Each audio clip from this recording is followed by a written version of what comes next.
100 मेंढर असले का नाही 100 बकरी हा. 100 शेरड हा.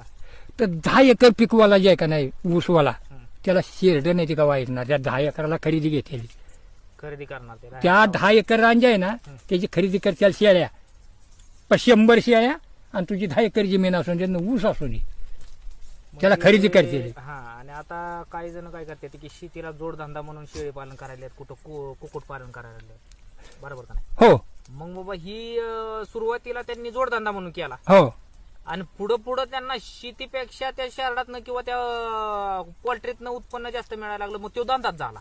अहो त्याला परवडलीच ती अहो त्याला देवानं ती काय केलं बरं का माहित आहे का की त्याला अक्षय त्याच्या ते बिजेटातच गावलं की त्याला ते अंदाजच गावला की बाबा आता ह्या जत्राबात